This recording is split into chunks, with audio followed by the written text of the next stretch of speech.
wabarakatuh. Saya Gusti Muhammad Ansari dari kelompok 3 ingin melakukan praktikum tentang bunyi. Judul dari percobaan saya adalah benda bergetar sebagai sumber bunyi. Tujuan percobaannya dilakukan adalah untuk mengetahui dan menjelaskan penyebab timbulnya bunyi dan menjelaskan cara perambatan bunyi. Alat dan bahannya cukup simpel, yaitu mistar penggaris yang berukuran 20 cm dan meja kayu atau meja padat. Baiklah, saya akan mulai praktikumnya. Caranya adalah kita letakkan mistar plastik di atas meja dengan salah satu tepinya yang menonjol dengan ukuran beragam, yaitu ukuran 5 cm, 10 cm, kemudian 15 cm. Yang pertama kita akan melakukan 5 cm. Caranya adalah kita getarkan ujungnya dengan menarik ke atas, kemudian dilepas.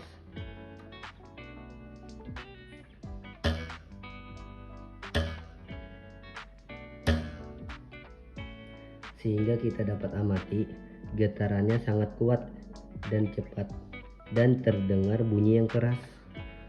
Selanjutnya 10 cm.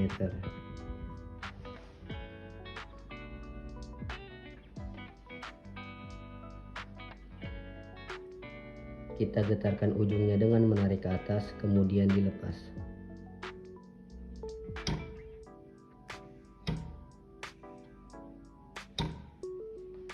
Dapat kita amati getarannya kuat dan cepat, tetapi tidak secepat yang 5 cm tadi. Dan bunyi yang terdengar juga keras, tetapi tidak sekeras dengan 5 cm. Selanjutnya 15 cm.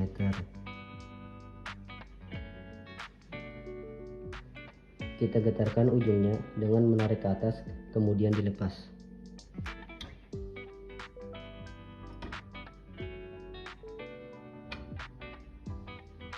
Dapat dilihat bahwa gerakannya melambat dan bunyi yang terdengar tidak keras atau bunyinya semakin melemah.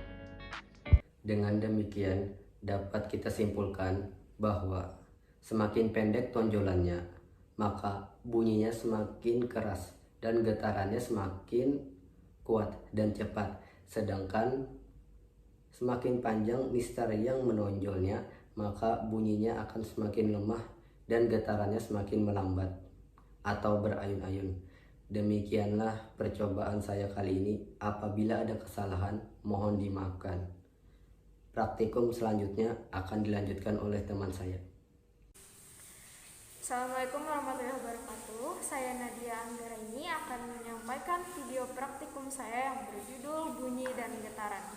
Langsung saja ke videonya. Alat dan bahan yang dibutuhkan adalah sebagai berikut: 3 buah gelas, sendok, dan air. Langkah berikutnya, masukkan air ke dalam gelas pertama hingga penuh. Selanjutnya, masukkan air ke dalam gelas kedua hingga terisi setengah, dan yang terakhir, masukkan air ke dalam gelas yang ketiga hingga terisi seperempat.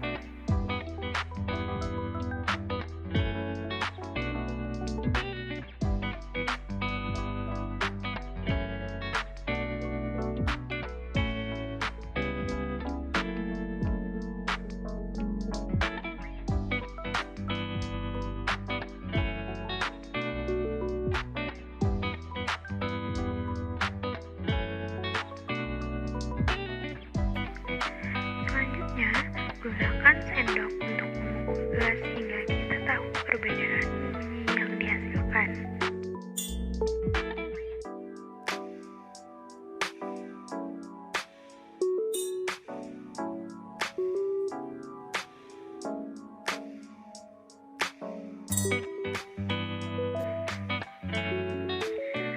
Mengapa bunyi yang dihasilkan oleh setiap gelas berbeda? Hal ini disebabkan oleh volume air yang berbeda di setiap gelasnya. Volume air ini berpengaruh kepada getaran atau gelombang bunyi yang dihasilkan oleh gelas.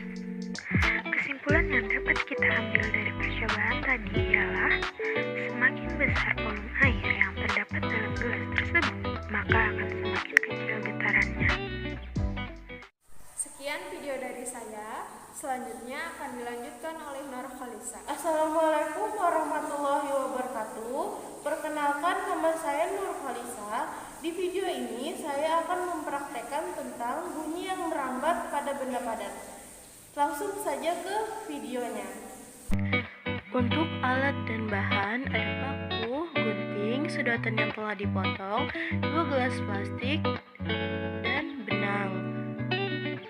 Sekarang langkah kerjanya yang pertama, ambil gelas plastik, kemudian lobangi ujungnya menggunakan paku.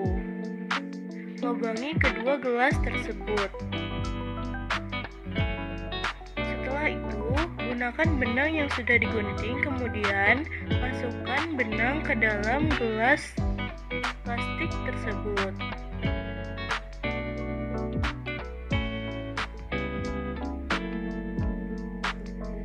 Supaya tidak copot, ikatkan ujung benang dengan sedotan agar ikatan tidak lepas dengan gelasnya.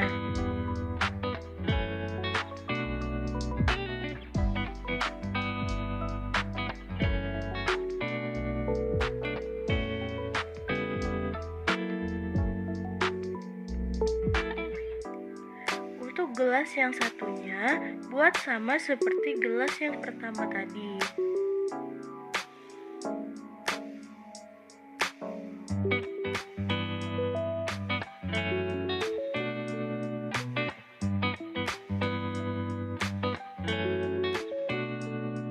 Jadi hasilnya seperti ini. Sekarang kita akan mempraktekkan cara menggunakan telepon kaleng sederhana. Pertama, talinya harus kencang, tidak boleh kendor. Lalu kita bisa berbicara lewat gelas tersebut secara bergantian. Jadi, kita bisa mendengarkan bunyi dari gelas plastik karena benang yang ditegangkan, bunyi akan merambat melalui benang tersebut. Hingga dapat disimpulkan bahwa bunyi merambat melalui benda padat, yaitu merambat pada benang yang ditegangkan atau dikencangkan. Sekian praktikum dari saya, semoga bermanfaat bagi kita semua. Sekian dari video praktikum kami. Apabila ada kesalahan, mohon dimaafkan. Wabillahi taufiq wal hidayah. Wassalamualaikum